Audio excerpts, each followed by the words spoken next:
This is Chen Chat for 21st of May 2024, and we're late again. I think we're probably 3 days late or something. A bit more than that. 4 days late.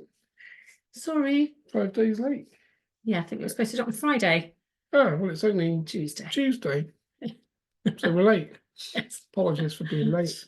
We did have the in-person course to run, actually, so myself and Johnny were busy doing that, and we were pretty knackered by the time we finished doing that. And then, of course, other things happened over the weekend on the home front and such like, so we kind of ran over, basically. But we're here now, which is good. So without any further ado, we'll hand over to the boss. Well, you think you're the boss, don't you? But you're not the boss. Chen's the boss. I got two bosses, actually. How lucky am I? Most blokes can imagine how lucky I'd like to be. Okay, so this is the Chen Chat for the 21st of May, and you're going to do the questions, which is 5. Yes. Yes. Is there any triple questions? No, we had to cut one down. No, right. Okay, yeah. Cool. Perfect. Okay, see you in a while. Okay. Good day, my dear. Hello, Chen. That was quick. Of course, I'm always quick. You are actually, as you know, these days. I spend most of my time on the fringes, loitering on the edge. Yes, waiting for the opportunity to jump into Andrew's physicality. Oh, lovely. And if the opportunity opens that I can obviously discuss and have conversations with you, then I'm obviously there immediately. Well, it's lovely to talk to you. Yes, we do have some fun when we talk, don't we? Yeah, we do, yes, usually we do. And you do remember I'm a Facebook sensation. I do, yes. Which of course is nice. You're famous. Yes. It's funny, isn't it? I'm more famous since I've been dead than I was when I was alive. Well, it depends which life it may have been, maybe. Well, we won't go into too many things about those lives. No, we don't know. I still use the context that the life that we discuss is the life in China, when I was, of course, called Chen. But as you are more than aware, and young Andrew is more than aware, there are other aspects of my personality and the abilities that I have that we do not discuss, basically. Yes. Understood. Or you could ask me, but I refuse to tell me. Yeah, you never have. Yes, you have. Many people are asking the same questions, and of course, basically, I need to keep some things to myself to a certain degree, because of course it's of benefit to everyone that listens to these things. It's of benefit to yourself and young Andrew too. So this is part of the reason that we present as we choose to. Yes, that's fine. Yes, we love you, Chen. Yes. Okay, I'm sorry, I'm a little croaky still. Yes, my cold, Andrew, it would seem. Yes, I expect you find that. Yes. Yes. So I have to work with the physical aspects of his well-nourished body. It's some physical ailments too. Yes, I'm saying, I'm afraid. Yeah, certainly seem to catch more things these days, that's for sure. Okay, so question number 1 was sent in by Amanda Stevens. Was Jesus a real incarnated being on earth? And if he was, what can you tell us about him? Yes, it's a very interesting question. So thank you for proposing that one to start with. So as all of you probably know, there are many books of scripture that talk about deities in one way or another that have walked planet Earth, depending upon the religious connotations and associations that people have from a cultural and social perspective. So there was a human being in a human form that was called Jesus, who had many abilities. And obviously, like everything, there are many people that are walking the planet today that have very similar abilities. So some of the transcripts that people talk about from a religious perspective are vastly exaggerated from my perspective. So like you see here, you see a person basically able to open up and channel a discarnate spirit, myself, Chen. So of course, in time to come, if that ability started to disappear, people in 100, 200, 300 years would talk about this entity called Chen that used to work through a person called Andrew. But of course, it would probably be exaggerated content, because it tends to be exaggerated and it tends to change. So you must realize and you must understand that most religions have deity figures that are the forefront of those religions, and most of those deities walked the planet in one format or another, or their vibration was certainly here. And most of those deities had intelligence, spiritual intelligence, orchestrating the physical. So the actual energy inside the person. Here we have Chen, there we have Jesus. So there were and are extraterrestrial entities that are basically connected into the physical people that seem to have unique abilities, and Jesus was one of those people. Yes, okay, thank you. Does that make sense, my dear? It does, yes, thank you very much. Yes, and you're putting yourself right up there with Jesus there, aren't you? Oh, of course. Yes. Yes. Lovely. And why wouldn't we? Absolutely, I know, I totally agree. Okay, question 2 is from Dian Argyle. My question for Chen is, how much power should we give our dreams? Are they always trying to tell us something that we need to act on? I had a dream right before I woke up, but in this dream, a lion and a pair of horses died right in front of me in a very horrific way. What am I supposed to take from this? Yes, it's a very interesting question. Yeah. So from my perspective, dreams are twofold, really. So when you're in your dream state, of course, your conscious mind is turned off. You've gone to sleep at night, so your conscious mind has gone to sleep effectively. So the body continues to breathe and do its thing, which is being run by the subconscious element of the physicality. But the subconscious mind is activated, and the subconscious mind is where we have telepathy. So people that are psychic or mediums use telepathy to talk to and connect with other energies in that subconscious state. So a different part of the brain is working. So when people are in their dream state, they can be remembering odd fragments of past lives, because these things can come forward. And if you've had traumas in past lives, of course, the traumas have a higher vibration. They have a stronger energy. So you're more likely to remember bad things that happened to you in past lives, because of course you'd have been traumatized. If you've been chased by horses and they trampled you, then of course when you incarnate into this life, potentially you'll have an aversion to horses, because they killed you in a past life. And then when you're sleeping, your subconscious is continually active. And of course, when you're in your waking state, if you just happen to be watching a television program and there may have been a picture of horses or something to do with horses that the conscious mind didn't notice, that gets programmed into the subconscious and wakes the subconscious aspect. So then when you have a dream state that night, potentially the horse imagery or the aversion to horses may come forward. And therefore it basically activates that last traumatic event that you remember from the past life with horses. So that's one aspect. The other aspect, of course, is that your spirit guides and other entities are able to converse with you whilst you're sleeping, because they're talking to the telepathic aspect through your subconscious. So other energies, like myself, if I want Andrew to do something, which I generally always have a list of things I'd like him to do, I either wake him up, which I know annoys him intensely, because he generally can't get back to sleep, or if he does, he snores. Yes, he does, yes. Very annoying, but for us both, actually. Or, of course, I just basically talk to him and put thoughts in his mind using telepathy, so that when he does awake, then obviously the thoughts of the intention that I carried are first things in his conscious mind. So it's another clever way to program a person from a spiritual perspective. And all of your guides are doing this most of the time. When they want to guide you or steer you or bring your attention to something that is aligned with your spiritual path, the path that you pre-chose, then they will continually either speak to you in your dream state or they will put thoughts in your mind. And this is how it works from our perspective. Okay. Yes, makes perfect sense. Thank you very much. Oh, good. Very good question. Yeah, I hope that answers your question, Dian. Question number 3, Natasha Marie Patel says, hey Chen, are nearly all children naturally protected from dark energy until they reach their teenage years? Or are we as parents responsible for their spiritual protection? And if so, what's the best way to protect them? I think there's a couple of questions there. There's 2 or 3. Yes. I like 2 or 3. It gives me more opportunity to talk. Yes.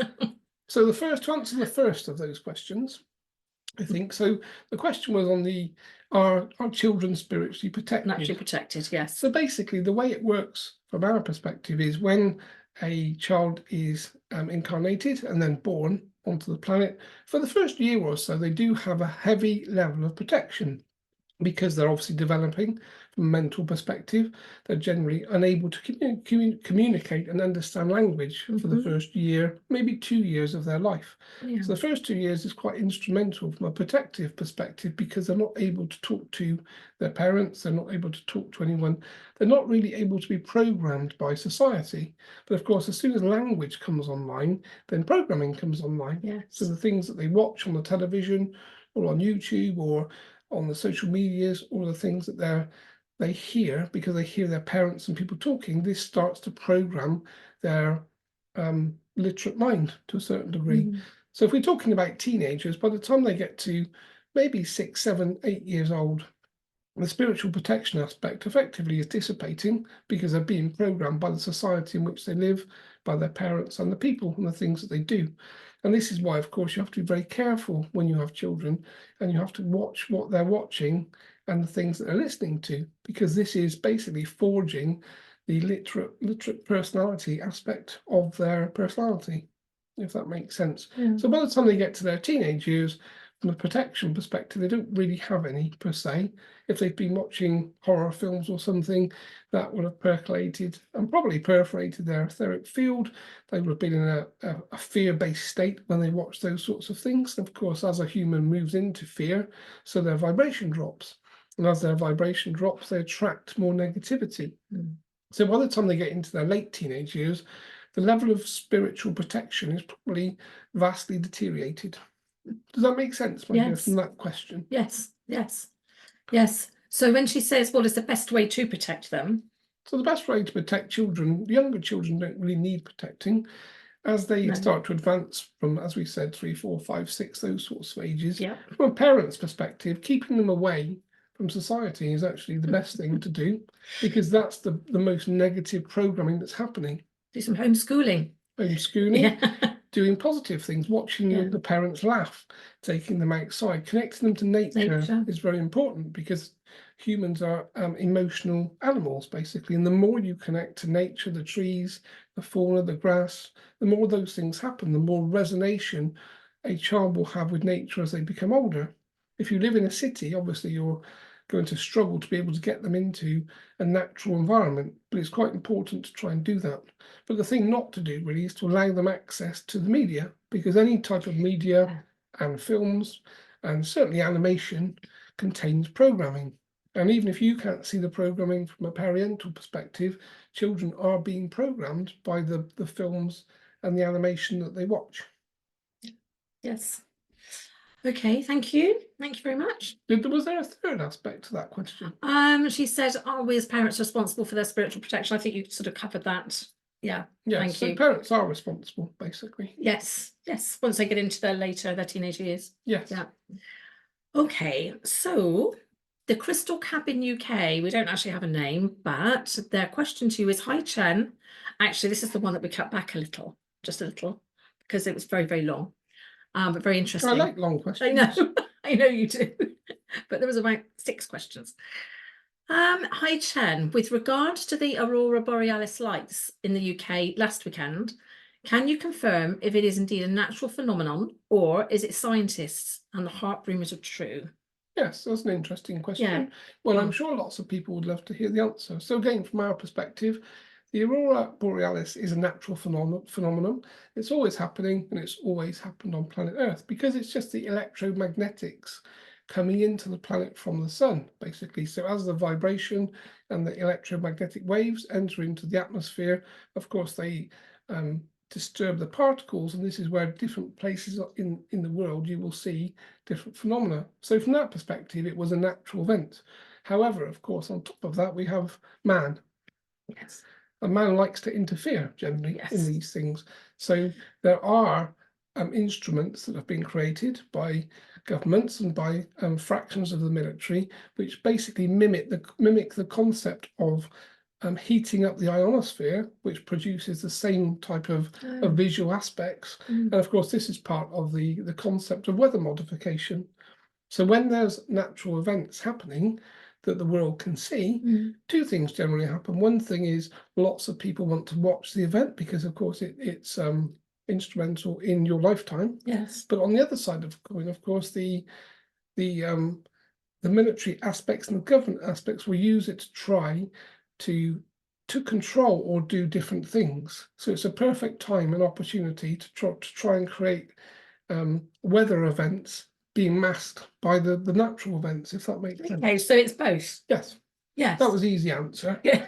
Yes. But I wanted to explain it in more detail. Yes, no, I know. Perhaps you should start answering the questions, my dear. No, I'm gleaning my info from you. Thank you. Okay. So Kayla Gordon, excuse me. Hi, Chen. Thanks for this opportunity. I'd love to connect with you. My question would be regarding mental illnesses such as schizophrenia and schizoaffective disorders, and the last one, borderline personality disorder. Could you tell me more about these disorders from your advanced point of view? These run in my family, and what could I do to help, or what can we do as a community for more people with these disorders? Oh, and is medication even effective at all? Thank you so much. Yeah, it's a very topical point. Yes. Because lots of people are suffering with these types of things. Yes. And of course, the word schizophrenia and psycho words are just labels basically that are given to people. So if we look at schizophrenia as the first example, schizophrenia, again, from our perspective, is telepathy. So people that are schizophrenic are able to talk to other entities and energies, discarnate spirits that are around in the space, not really contained by geographical location particularly, but basically they're mediums in the same way that you and Andrew are able to speak to me, and I'm a discarnate spirit, so you use telepathy. Schizophrenics use telepathy, so they can talk to other things. The big problem with schizophrenics really is they're not able to control the conversation. So effectively they're wide open, and generally wide open because they've done substance. So substances basically change the chemical constituents of the physicality, open up the crown chakra and other chakras, and then allow these other energies basically to percolate the telepathic aspect of the person. So they start to hear voices, they start to have intrusive thoughts. That's that aspect. In terms of does it run in families, obviously there, again, if we're talking telepathy, we're talking about chemistry, as we just said. So there obviously can be people that are born with the genetic structures whereby they're more susceptible to have their chakras opened, or their chakras can be opened very quickly or easily. And of course, those people will suffer in the same way as a schizophrenic that's done lots of substance, lots of drugs, etc. So it can run in families, but it's not what we would really call a genetic condition particularly. It's more of a spiritual problem. So people that are spiritually active, if you look at the natives and the indigenous populations, you always had a shaman, and the shaman's job in those populations, and in the Indians and such like, their job was to connect to other energies, was to basically channel and speak to the ancestors, speak to the fauna, speak to the plants. So shamanic practitioners are telepathic and would suffer with schizophrenia in the way that Western medicine sees it. But of course, they've been taught by their forefathers and their forebears to use the practice in a positive way. So people that have families whereby people are seemingly suffering because they're part of a family structure, it's more along the lines of they haven't been taught the right spiritual protection techniques and the techniques to connect to other energies. Yes, and how to use it. And how to use it. Yes, so it true the other way around as well, I suppose, for families that quite often, if one person is a medium, there's more than one, isn't there? Yes, generally. Whole family. And of course, everything always comes back to vibration, my dear, which we speak about every week. So if you're sat next to or living with someone that's a medium, their vibration will be high generally, or certainly higher. So the more time you spend in their etheric field, their vibration will obviously increase your vibration. So people that are very extensively spiritual, that come together in groups or do meditation circles, find they progress so much faster because they're sat in the same high vibrations as other people that carry the high vibration, which obviously makes perfect sense. Yes, it does. Yes. Thank you. Good. That's your 5 questions for this week. We surely can't be done already. And then you just Unless there's anything else you'd like to talk about. I'd like to talk about all sorts I'm of sure things, you my would. dear, but I'm aware that I can't particularly. And the dog is squeaking down here. That wasn't my tummy rumbling just now. I did hear something. The dog is trying to tell me that I think he's probably hungry. Of course, this is the thing with nature, isn't it? Yes. We tend to run on routines.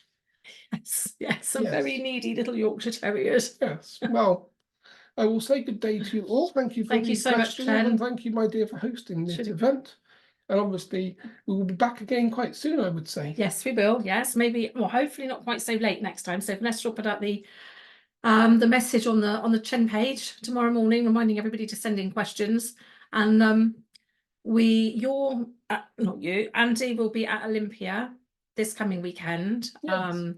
at the event in London. So we're probably going to be doing this at the beginning of next week again, Yes. rather than over the weekend. So lots of things happening from a spiritual Yes. perspective. And I'm more than aware that you have to prioritize things. Yes. And you should prioritize me first. Yes, we generally try. Which seems sensible. Yes. So on that note, Thank my you, dear, I Chen. will say good day, and we will speak again soon. Yes, we will. Thank you, Chen. And thank you, everybody. Okay. Yeah.